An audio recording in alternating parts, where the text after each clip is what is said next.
मित्र, या देशामध्ये सत्ता परिवर्तन झालं आणि 2014ला या देशाचे प्रधानमंत्री आदरणीय नरेंद्रभाई मोदी झाले आणि पहिल्या दिवशी नरेंद्रभाईंनी लोकसभेमध्ये जे भाषण केलं त्या दिवशी मी लोकसभेमध्ये उपस्थित होतो।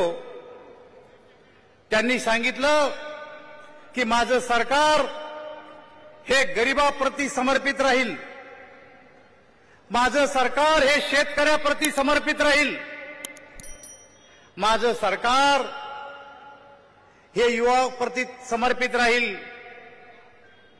आणि मित्र, त्यांनी गरीब कल्याणाचा अजेंडा तयार केला आणि 14 पासून तर 24 पर्यंत या देशातल्या गरीबाला सहजरित्या सामान्यपणानं इतरांच्या बरोबर जीवन कसं जगता येईल अशा प्रकारच्या योजना या देशामध्ये आणल्यात।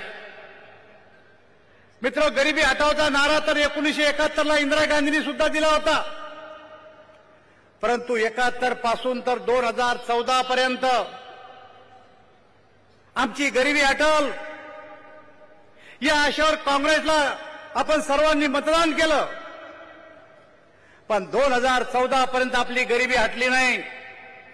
तेव्हा या देशातले सारे गरीब एकत्र आले आणि आपल्या देशाचा प्रधानमंत्री हा गरीबातला प्रधानमंत्री केला। खरं तर मोदीजी हे आपल्या गरीबातले प्रधानमंत्री आहे, परंतु मोदीजी प्रधानमंत्री झाल्याच्या नंतर काही लोकांना असं वाटत होतं की माझे वडील प्रधानमंत्री होते, माझी आजी प्रधानमंत्री होती, प्रधानमंत्री होण्याचा अधिकार तर आमचा होता, परंतु हे प्रधानमंत्री झाले कसे?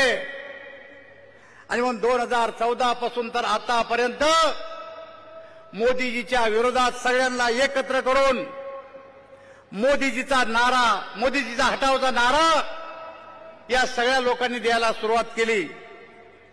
परंतु मित्र, हे सारे जरी एकत्र आले तर मी आजच्या सभेच्या निमित्तानं अमित भाईला सांगू इच्छितो की देशामध्ये 400 पार तर करणार, पण महाराष्ट्रामध्ये 45 पेक्षा जास्त आणि संभाजीनगर आणि मराठवाड्यातल्या साऱ्या सीट आम्ही या ठिकाणी एनडीएला मिळवून दिल्याशिवाय राहणार नाही, असं आश्वासन मी आपल्या आजच्या प्रसंगी देतो।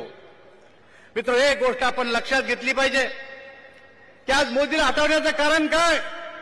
तर त्यांच्या लक्षात आलं की जर अशाच प्रकारच्या योजना या देशात राहिल्या, गरिबाच्या कल्याणाच्या योजना आणल्या, तर 2024ला या देशातले 80 कोटी लोक आपला मतदान करणार नाही आणि त्यामुळे मोदीला सगळ्यांनी म्हणून हटवलं पाहिजे।